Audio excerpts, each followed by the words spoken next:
Prime-time local news, serving the Lakeland and Midwest regions.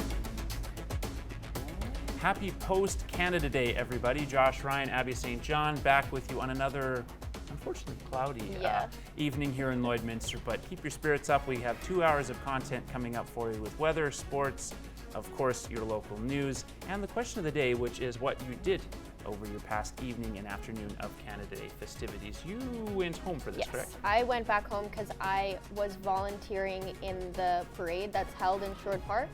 My friend works for this Princess Party company and they were looking for volunteers, so I dressed up and walked the parade. That is what you call community spirit right there, Abby St. John. Well, thank you very much for doing that. And in the meantime, let's head out to Eric Bay, who is on location today.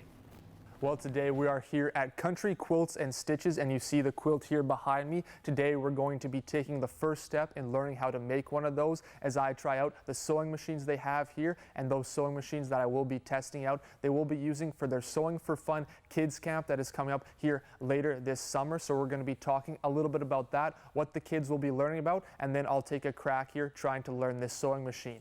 We're going to have all that and more coming up throughout the hour, but first we're going to go back into the studio where Abby has a look at your local news. Canadians across the country celebrated the nation's 152nd anniversary yesterday, and Lloydminster continued the annual tradition of hosting festivities at Bud Miller Park.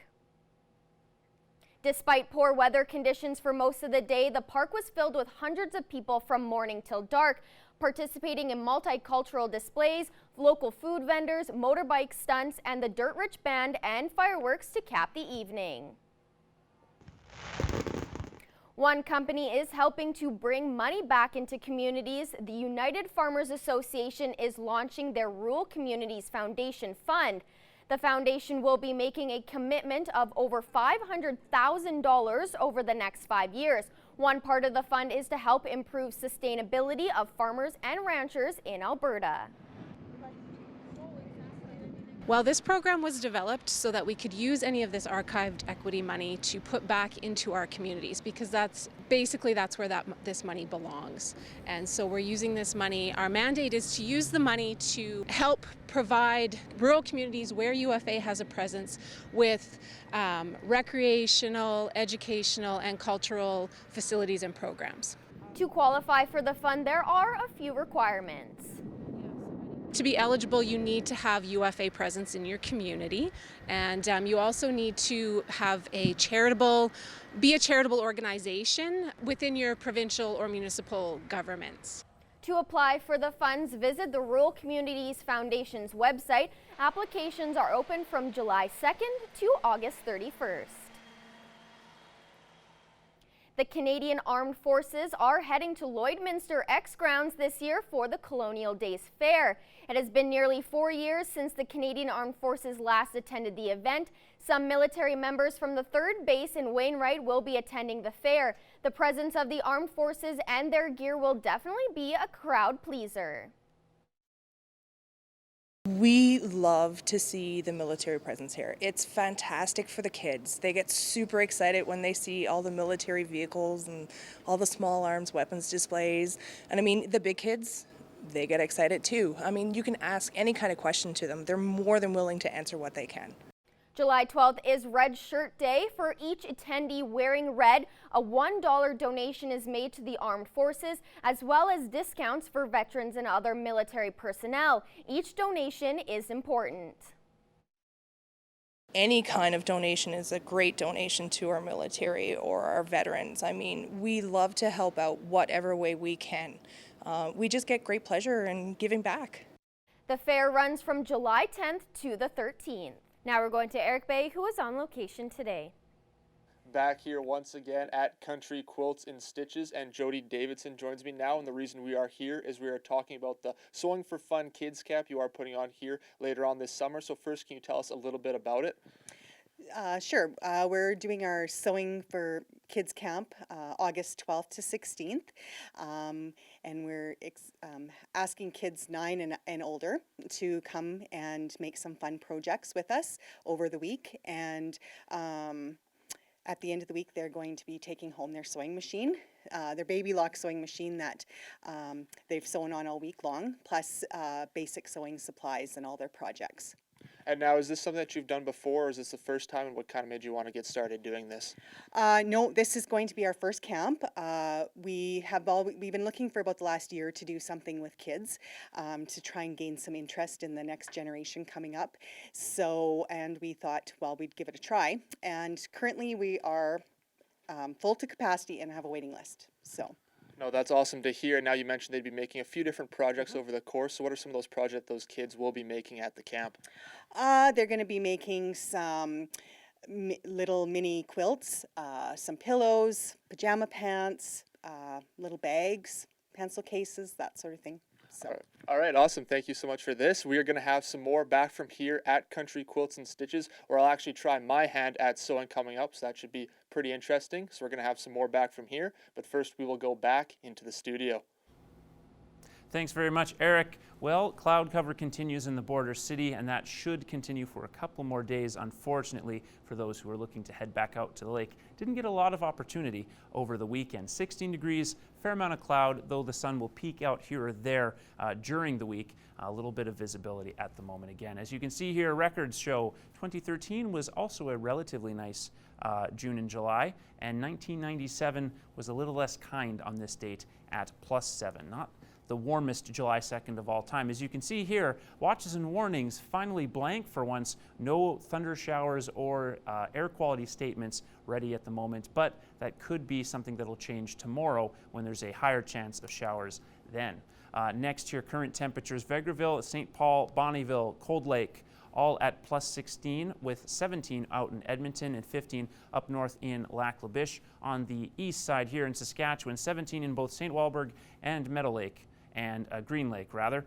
Maidstone also sitting at 17 degrees, 19 in North Battleford, and 21 and 20 in Macklin and Provost, respectively. Lloydminster, as said before, sitting at 16 degrees. Your 3-day forecast here: 17 is the expected high tomorrow, with a 60% or higher chance of precipitation there, a low of 8, and a little bit of wind coming out of the west-northwest. The wind will calm down, and we should get a little bit more sunlight, but it doesn't get drastically warmer. 19 on Thursday with a low of 8, then 20 on Friday, again with a low of 8 degrees. We will see a shift to the east, and that's where we'll start to get a little bit more sun on Friday. But again, there's still a smattering of clouds and an outside chance of precipitation. Right now it's at about 25%. Some models showing a higher chance of rain coming then, but at the moment, fortunately, no signs of thunder showers coming anytime soon.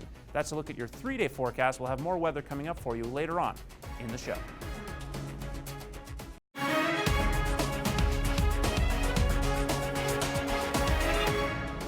Welcome back. A national survey suggests most Canadians are concerned with the rising cost of food prices. Abacus data was commissioned by Industry Food Group at Food and Consumer Products of Canada to conduct the survey, which found 9 in 10 Canadians are concerned. Stats Canada says the price of fresh vegetables in May swelled 16.7%, while food prices jumped 3.5% from the same period last year. Abacus Data CEO David Coletto says he expects the issue will play a significant role in the upcoming federal election. And a large farmers market in Edmonton has implemented a vendor verification system to ensure authenticity of products being sold. The process for the Old Strathcona Farmers Market sees a third-party reviewer go out to the base of operations for every vendor and check they're meeting the criteria to sell at the market. The market advertises that 97% of its products come directly from the vendors who sell them. Vendors will receive a plaque signaling their verification at the end of the process. And that's all for eggs. Sports is next, but first, here's a look at your egg prices.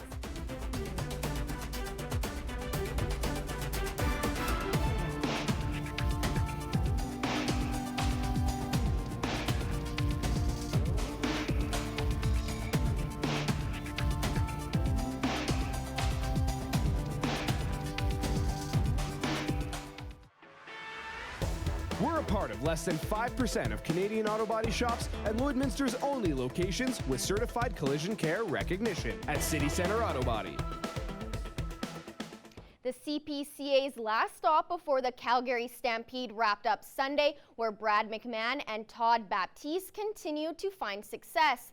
The two finished in a tie for first place with an aggregate time of 4:25.23. McMahon also took home day money on Sunday with the best single day time of the weekend. Baptiste leads McMahon by 12 points in the driver's standings. Dale and Ray Mitsuing round out the top four, heading into the halfway point of the season. And now we're going to take a look inside the CPCA. Inside the CPCA, brought to you by the Canadian Professional Chuckwagon Association.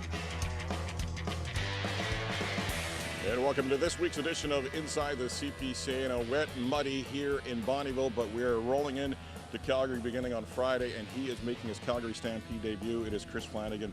Chris, the mud on the track here in Bonnyville behind us, now heading to the bright skies of Calgary. Maybe get your thoughts on the excitement you're feeling right now.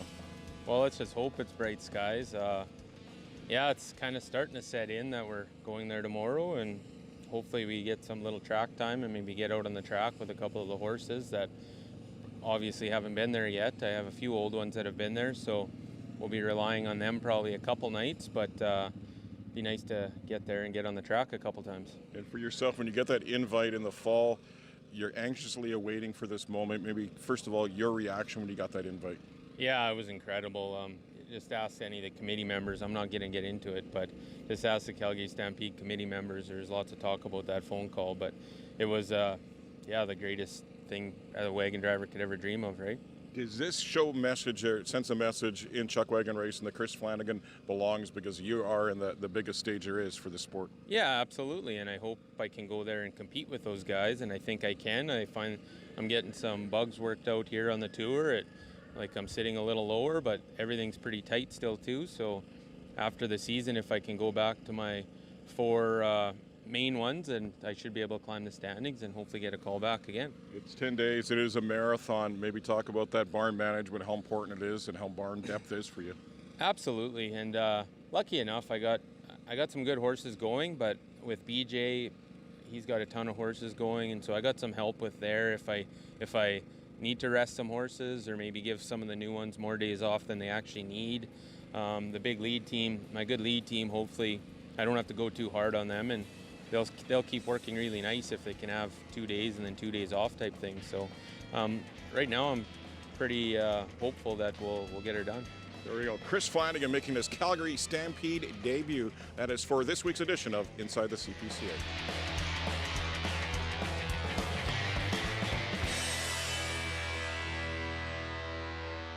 And now we're going to Eric Bay, who is on location today.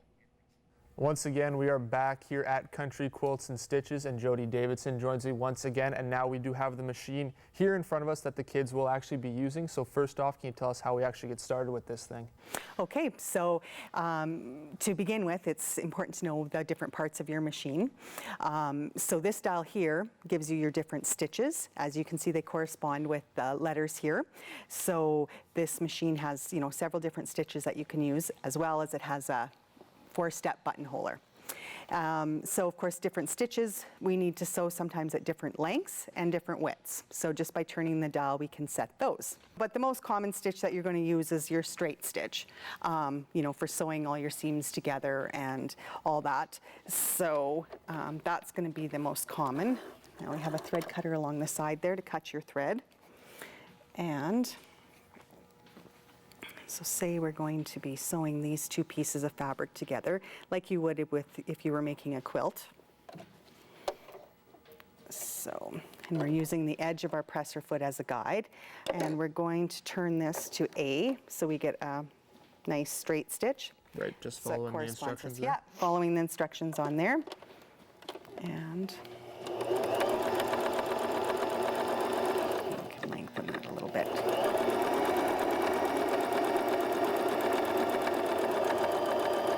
And so when you are threading it through there with your hands, is there any sort of technique, I guess, to make sure you're keeping it straight? No, just or keeping you're it nice and straight, yeah, and not pulling on the fabric or pushing it through. This machine, the feed dogs on the machine that are underneath, they're like little teeth. They'll grab your fabric and take it through. Okay, so they'll kind of lead you in, so you don't have to necessarily do it yourself. Yeah. So there we go. We've got our nice sewn line, and we have our 2 pieces of fabric sewn together here. So. All right, just like that, eh? So yeah, now we'll see actually my attempt here coming up, see if I can get it as straight as that. But first we are going to go back into the studio.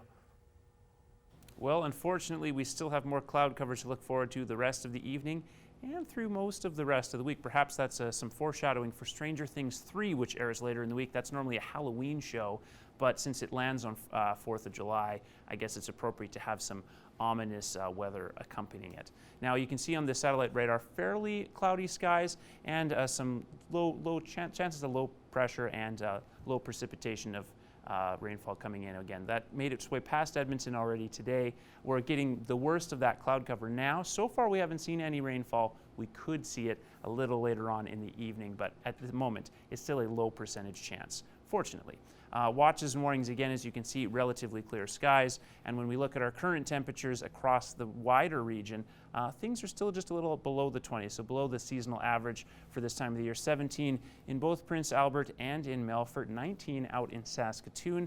And on the Alberta side of things, relatively the same as well. Jasper and Edmonton sitting at 19 right now, 16 over in Whitecourt and in Athabasca, Rocky Mountain House at 17, Red Deer a little bit warmer at 18 degrees. And again, largely cloudy skies throughout both provinces, particularly in the centralized areas. Now, North Battleford has had a little bit of sunlight, but still largely cloudy skies and some strong winds coming out of the west at 28 kilometers per hour. They're expecting a low of 8 overnight, so that wind will fortunately get calmed down a little bit, so that won't keep the wind chill from around +5. Again, fairly cloudy skies expected, and then some rainfall expected amidst sun and cloud tomorrow with winds out of the west-northwest, expecting a high of 19 out in the Battlefords.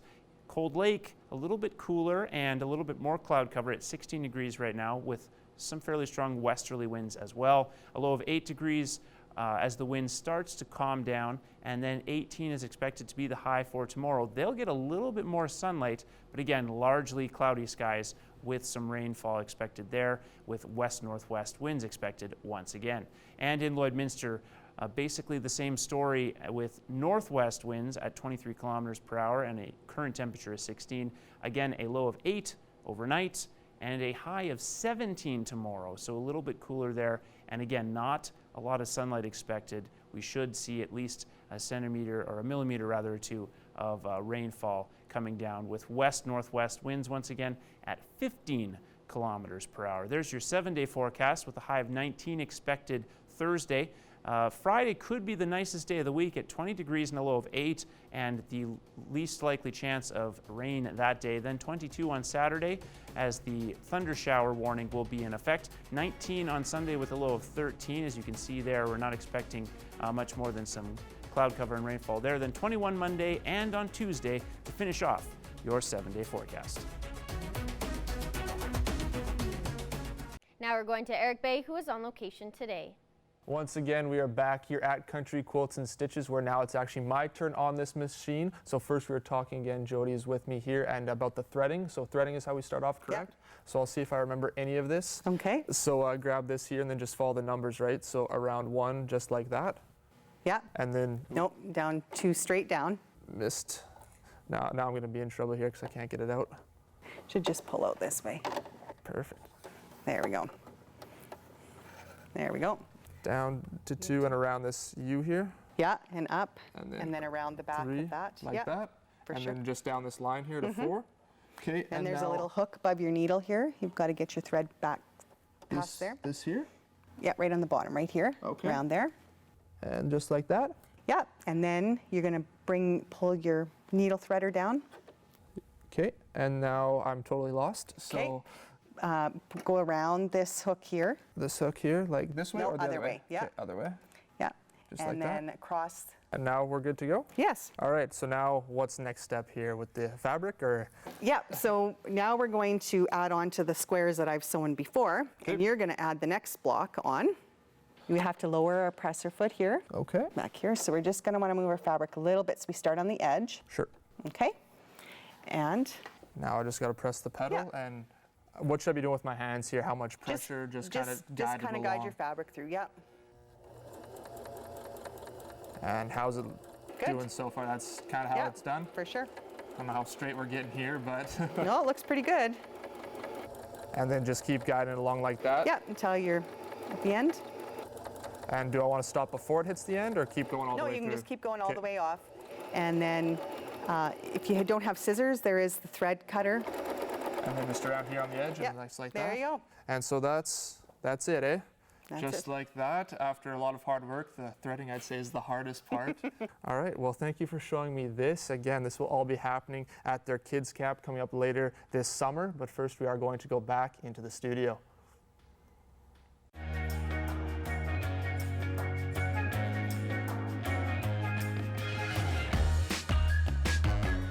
Well, it was a somewhat dreary Canada Day, but everyone still enjoyed our nation's holiday, our 152nd anniversary. Crazy to think we've come this far as a nation now.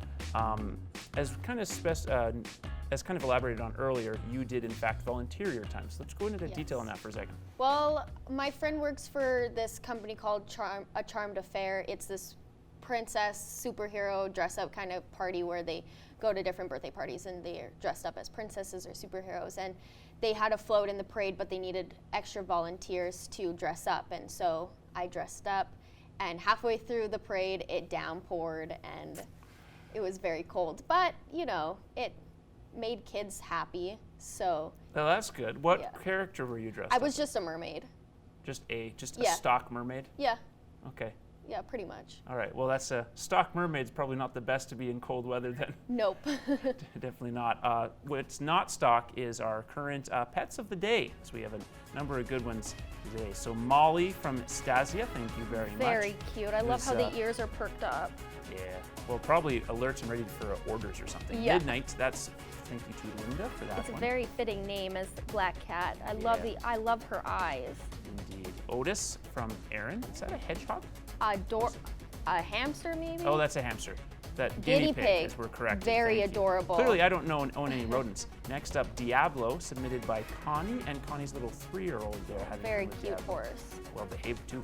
And Scotty and Ace. Adorable duo.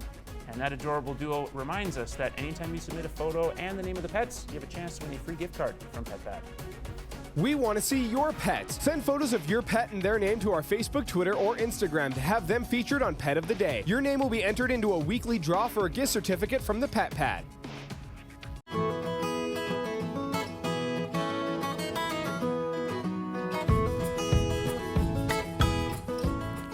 Today I'm joined here with Becca from the SPCA, and she's brought in Petunia. She is a gorgeous 5.5-year-old dog, just full of energy and just loves being around people. Yeah. So how did she come to the SPCA? She was found as a stray, out by Lashburn. So it's just kind of on an oil lease. So she was brought to us. She was hanging out there for a little while with the guys, and then they brought her to us. And then she's kind of just been hanging out since. She can be a little bit shy initially, but other than that, she's pretty much ready to meet anybody that comes near her. Oh, definitely.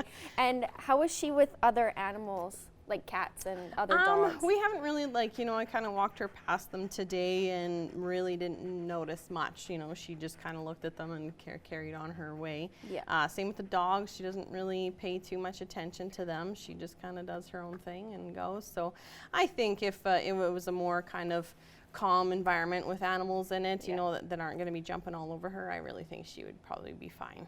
And kid-wise, do you say she'd be pretty good with, younger kids? I think so. Actually, my sister was in on the weekend visiting the dogs, and she said the kids were trying to throw frisbees and stuff for her. She wasn't really into it too much. Yeah. So she might not have the play bug in her, but I think she'll definitely be up for walks and things like that. But she was good with the kids. I think she just didn't want to play to that extent of what they wanted her to play. That's fair. She is getting up there in age. Yeah. Is there anything like that new owners, if they do want to adopt her, should know, how well trained she is, or if she has any medical history? Yeah, so for the most part, we haven't noticed anything medically wise with her. She's pretty happy and healthy, it seems. And but I mean, for the most part, like I said, she, like, you know, about 5.5, she is getting a little bit lazier in her age, but she still does have lots of energy. So we would recommend, you know, going for often walks and things like that. But I mean, really, you for sure have to get ready for some cuddling, because that's definitely her thing. You know, even trying to, I had her in the vehicle, and our van was down in commission just for a little bit, and then so I had her in the front seat of my truck, and she had to be right under my arm. So she's pretty good. Like, that's the extent that she went. So I imagine that's kind of how she was trained from the get-go. Definitely loves human interaction and cuddles and stuff like, which is always, you know, really nice, because then you don't have to deal with an overly energetic dog, but you still have a nice time, which is always good. Well, she's very adorable. And she did take to everyone in the newsroom, which was nice, because we always like when the dogs come up to us and stuff. Canada Day, the weather didn't really turn out so great, but you were able to be there for a little while. Yeah, we were there for a majority of the time that we were supposed to be. Like, I think we were scheduled in to be there until about 5. And I think 3:30 we finally had to pack it in and give up. Kind of, it was quite cold for us. Most of my volunteers, their teeth were chattering, but they muscled through it pretty well. Then the rain kind of started, and we just packed up pretty quick and had to go. The wind was too strong for our tents, so I mean, if the tents were fine, we probably would have stuck it out until the end. But the wind took those suckers right down. So unfortunately, we had to leave early. And you have your barbecue coming up this weekend. Hopefully the weather turns out. What can people expect? You know, like the Westridge, they're kind of doing everything for us, you know, like they said they're going to try and have some activities there. We're going to try and have a few dogs. So, I mean, if Petunia's still kind of hanging out with us, I'll probably have her there, and maybe one other dog. Probably no cats, anything like that, just because they seem to get a little more antsy than dogs do. But in the heat, if it's warm. But yeah, we'll have a couple dogs there hanging out, and there's food and drinks, and it's from 11 until 4, so you don't have to worry if you're missing a lunch time or anything like that. It goes a little bit longer, so that's kind of nice. Yeah, so they, like I said, they're putting a lot of effort into it. They've been doing this for about a month, you know, planning for it and advertising for it. So I expect it to be quite a fun day. Okay, well, awesome. Thank you so much for coming in and bringing in Petunia. And hopefully the barbecue, the weather is really nice and cooperates for the whole barbecue. So thank you. Thank you for having us. Pet Project is brought to you by Quick Pick Waste Disposal, Lloydminster's #1 waste and recycling hauler. Quick Pick is waste collection you can depend on.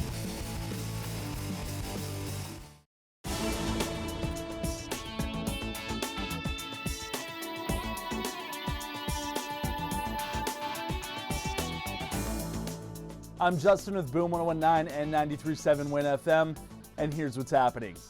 This weekend is Edgerton Sports Days and Fair, which we are extremely excited about, so I hope you didn't put away your cowboy stuff from the Wainwright Stampede, because you're going to need it. Now, it's going down, like I said, Friday, July 5th to July 7th, and they have jam-packed as much as they can in these 3 days, so make sure you get out there and check that out. You got the Bullarama and the fireworks happening Friday. Plus, Friday night's 50-50 draw is starting at $250, so make sure you get your ticket for that. Saturday and Sunday, you're going to start the day with the pancake breakfast. There's going to be a whole bunch of stuff, and then you're going to end the day with the chariots and the chucks. Once again, I'm excited for this. We're going to be there, so make sure you come hang out, because that's going to be a good one. Then, after that, Friday, July 19th, you have another fantastic Bullarama going down. It's the Star Lake Bullarama, and it is happening at 7 p.m. But before that, they got the beer gardens, they got the wild pony races, and then after the Bullarama, there's going to be a dance to really tie things up and bring it all full circle. So make sure you bring the family out. That is going to be a terrific time. Once again, the Star Lake Bullarama is Friday, July 19th. And then, of course, register your teams for Irma Summer Spiel. That's going down July 30th to August 5th in, of course, Irma. You can register your teams at irmasummerspiel.com. Slow pitch, curling, and all that fun stuff. I'm Justin with Boom 101.9 and 93.7 WinFM, and that's what's happening.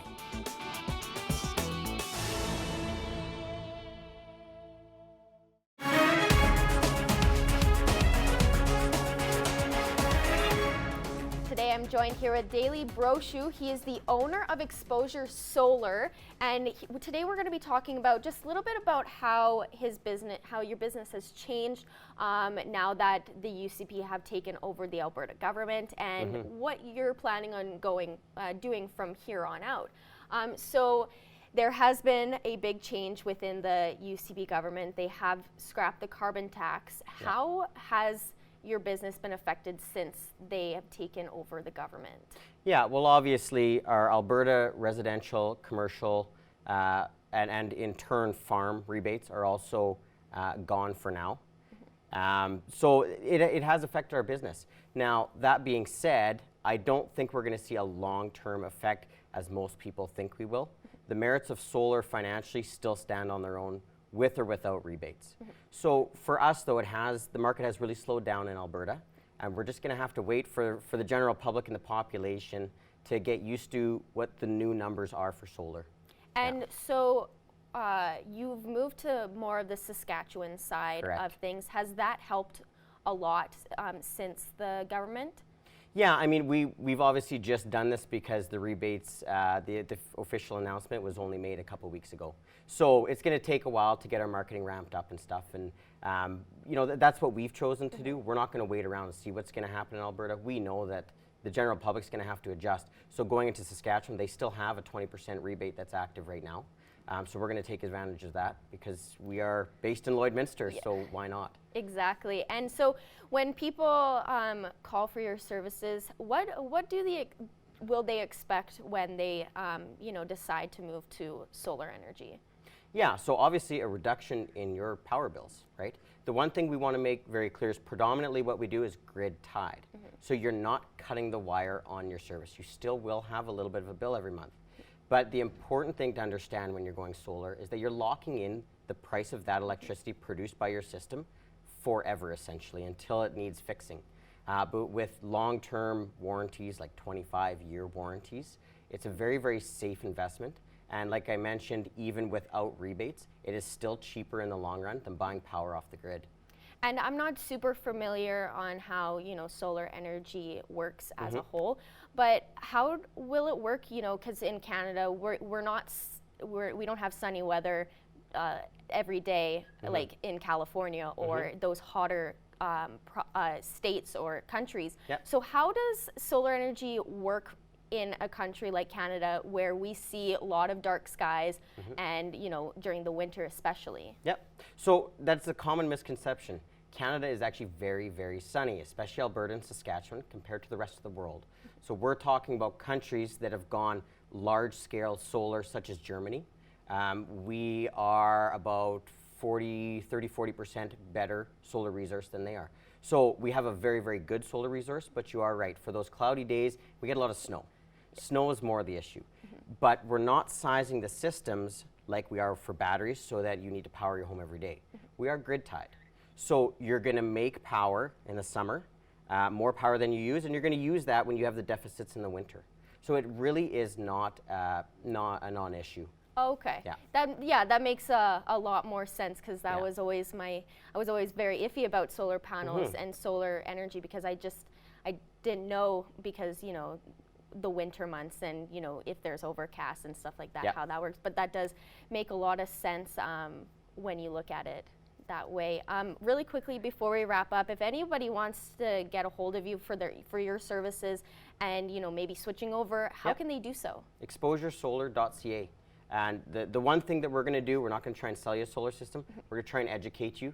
We want to give people the knowledge to make an educated decision to figure out if it's their best option. So give us a call, visit the website, and we'll definitely see what we can do for you. Okay, well, perfect. Thank you so much for coming in and making me more educated as well on this subject. So thank you. Absolutely. Thanks for having me. Thanks.